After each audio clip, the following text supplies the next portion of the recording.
Call him cheap now, Astros Twitter. Welcome into Stone Cold Stros. I'm Brandon Strange, alongside Charlie Palillo and Josh Jordan. You can follow them on X at Palillo and at Josh Jordan 975. Remember that every episode of this podcast is available on your favorite podcast app. And while you're here watching us on YouTube, please click like on the video and subscribe to the channel if you haven't yet. And hello, everybody. It's been a while since you've seen us on this channel because the offseason's been pretty quiet for your Houston Astros. The first real news that broke was this week, and it was the revelation that Kendall Graveman will miss the entire 2024 season following shoulder surgery. And just to kind of highlight why that's such a big deal to get everyone caught up, the deals for Phil Maton, Hector Neris, and Ryan Stanek all expired at the end of last season. So then news breaking just earlier today, as of this recording, that the Astros have reached a deal with closer Josh Hader. The deal is straight up. So Jim Crane spits on your deferred money, Dodgers. And as Chandler Rome notes, Jim Crane has never spent more than $58 million on a free agent and has never spent never more than 4 years to a free agent contract. This is 5 years, $95 million. So let's start there at the shock value here, guys. For a team that seemed to be playing it really conservative to this point, just how surprised are you that the Astros make this splash, this record-breaking splash to spend money on the bullpen? It's a thunderbolt, right? Other than the rumblings of the last couple of days, for the Astros to dive into this deep end of the pool for basically 60 innings of work. Josh Hader's been a 1 inning and 1 inning only guy, but he's been an awesome guy. His strikeout rate declined some in 2023. Well, he's still ahead of the class. I mean, this is one of the great blow-away guy relief pitchers that Major League Baseball has seen. If you want to call it full circle, right? Josh Hader originally dealt away by the Astros in the acquisitions of Carlos Gomez and are we allowed to say his name? Mike Myers. But as a lefty blowtorch in the pen, just days shy of when Billy Wagner's probably going to get that call for election to the Cooperstown Baseball Hall of Fame. Josh Hader, at his peak, strikes out guys the way Billy Wagner did, and sometimes then some. So it's a spectacular acquisition.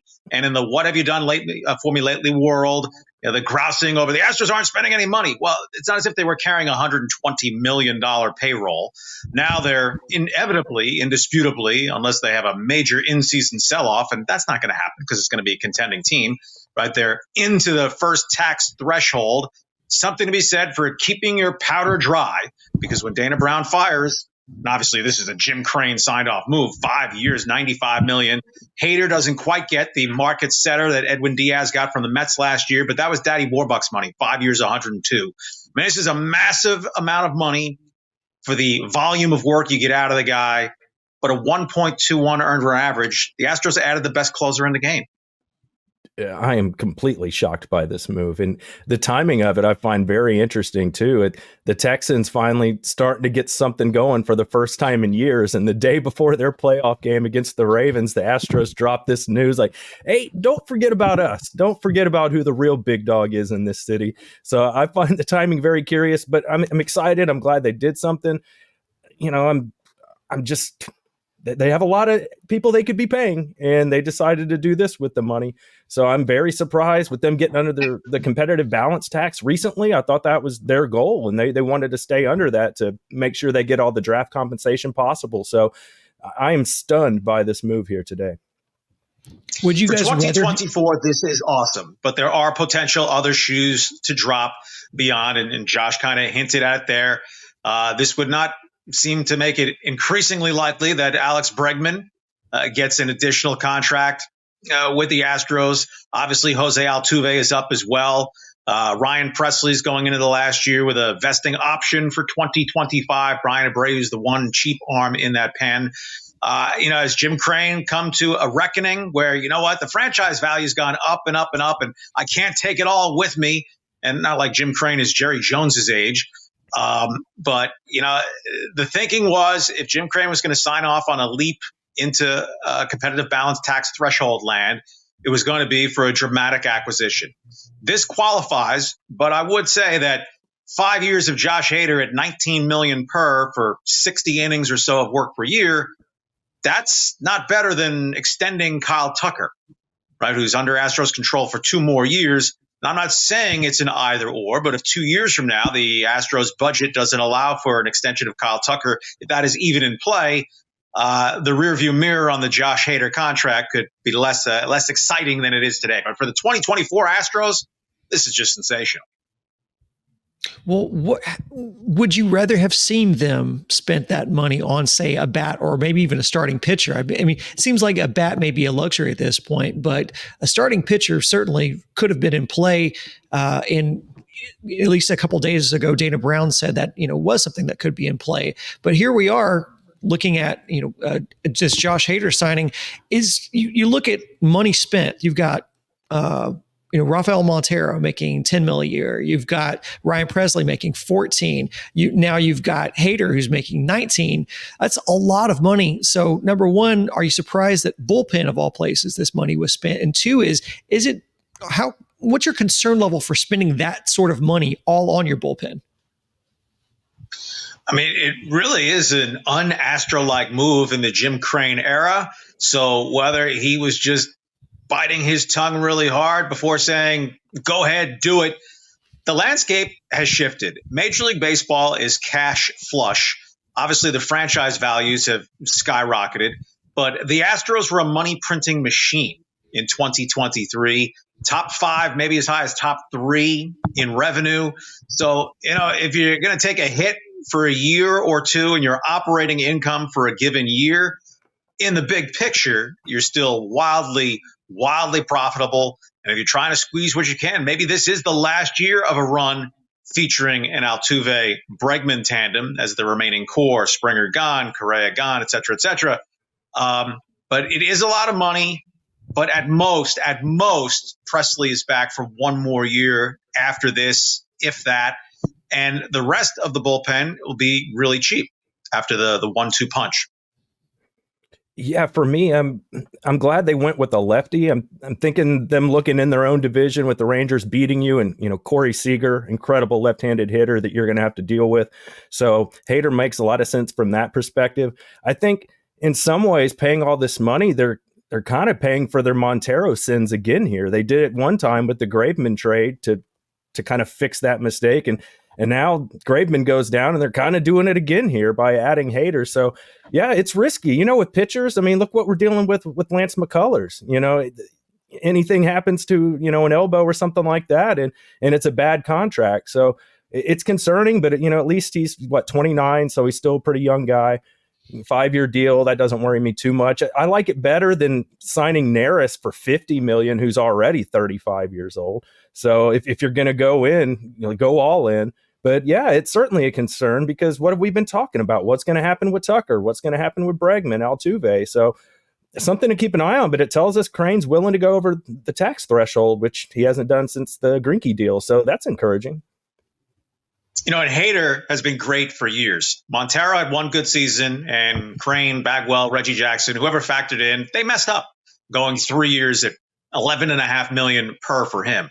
Hader is grade A prime. It's still a little bit of a wow of a sticker element for any relief pitcher.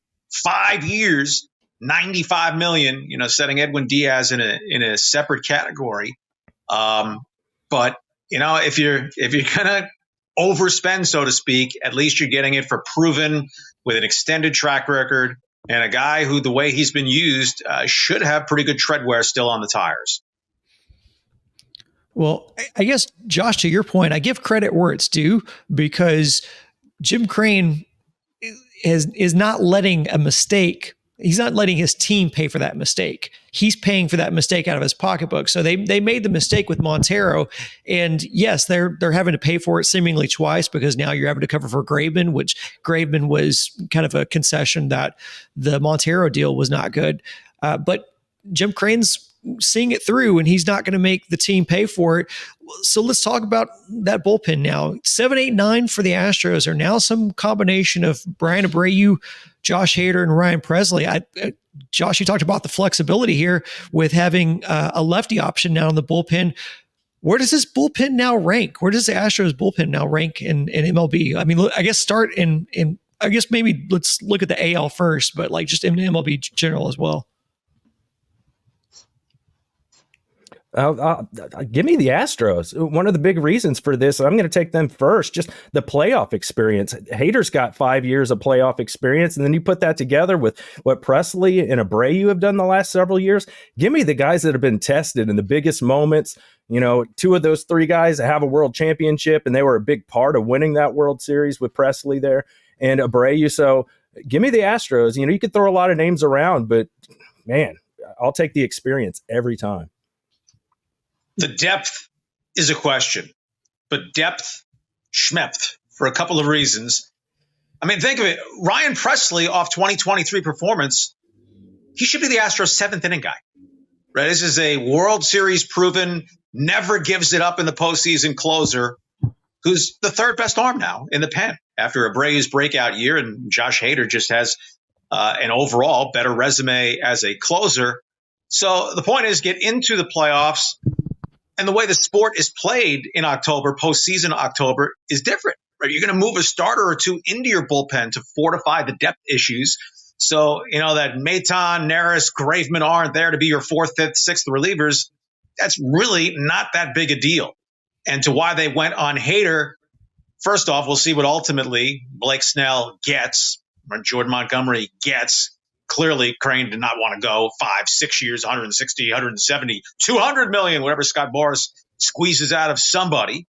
That they have 5, 6 guys for their rotation, plus the looming returns of Garcia, McCullers. They'll hope to figure that out during the course of the season. But now they have money in the bank, 1, 2, 3-fold in the pen. And one other point on Josh Hader, a team that has been linked to him as a possibility pretty consistently through this offseason, the World Series champions. So the Astros add Hader, which among other things means the Texas Rangers do not add Josh Hader to their bullpen. Indeed. Well, guys, this was fun. We did not expect this. That's why we're all in different locations here and put this together. But appreciate everybody watching us. For those that are Texans fans, we'll be doing a live reaction to Texans Ravens on Saturday. So if you're watching this before or watching this on Saturday, we invite you to follow us over at our Sports Map Texans channel, and you can follow our podcast Texans on Tap on that channel and also on your favorite podcast app. For Charlie and Josh, I'm Brandon. Appreciate you dropping in and joining us for this discussion. We will catch you next time as soon as the season starts back up, or as soon as we have some breaking news. Perhaps the Astros sign Blake Snell as well. We'll talk to you soon. Go Astros.